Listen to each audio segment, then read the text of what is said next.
Good evening and welcome to Pakistan Today News from our Islamabad studio. I'm Chris Taylor. Iranian media reports that overnight U.S. strikes have hit the Aktake Khan railway bridge in Iran's northern Golestan province.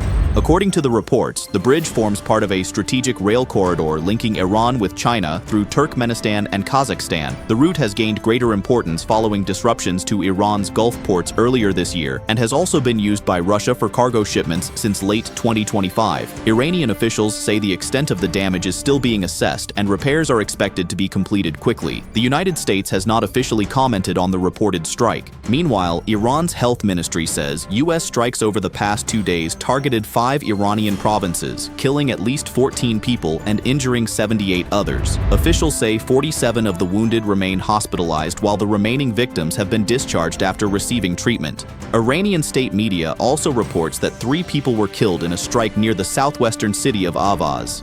The latest casualty figures come amid rising tensions between Washington and Tehran following the collapse of a fragile ceasefire reached last month. Iran's foreign ministry has also strongly condemned dozens of U.S. attacks across the country, including strikes on 2 railway bridges. The ministry rejected Washington's claim that the attacks were carried out in response to incidents involving vessels in the Strait of Hormuz, calling it what it described as a false pretext. Tehran says the strikes killed at least 14 people and wounded dozens more, including members of the armed forces. Iranian officials further argue that the attacks violated both the United Nations Charter and last month's ceasefire agreement. The head of the International Maritime Organization says around 6,000 seafarers remain stranded around the Strait of Hormuz as tensions between the United States and Iran continue.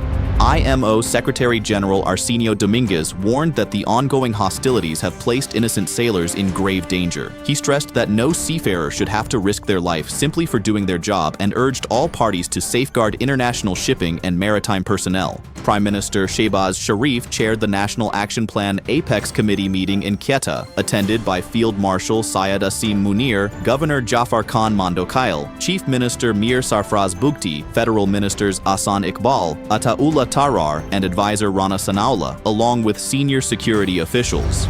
The Prime Minister alleged that terrorist attacks in Balochistan are backed by Pakistan's eastern neighbor, which he said is providing funding and weapons to militants. He also said terrorists are using Afghan territory as safe havens. According to the Prime Minister, security forces killed 54 militants after recent attacks that claimed 42 lives, including civilians and security personnel.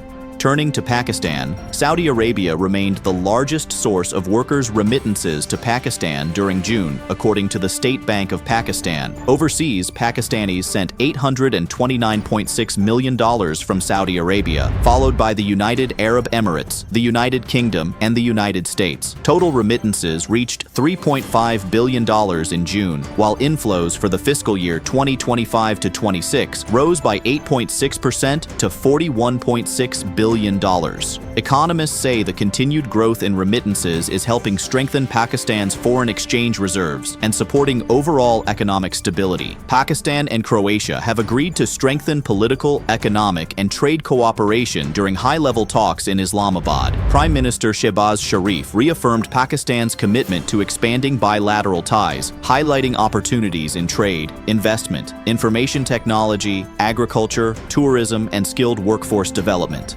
Finally, Pakistan is deploying artificial intelligence and drone technology to strengthen its disaster response as monsoon risks return. The National Disaster Management Authority says the prevailing El Niño pattern could bring heavier rainfall to the northern areas while causing higher temperatures across the plains. Officials say drones will be used for aerial surveillance and, if necessary, to deliver essential supplies to families stranded by floods or other weather-related disasters. Authorities say the enhanced technology is expected to improve emergency response times and strengthen preparedness during the upcoming monsoon season.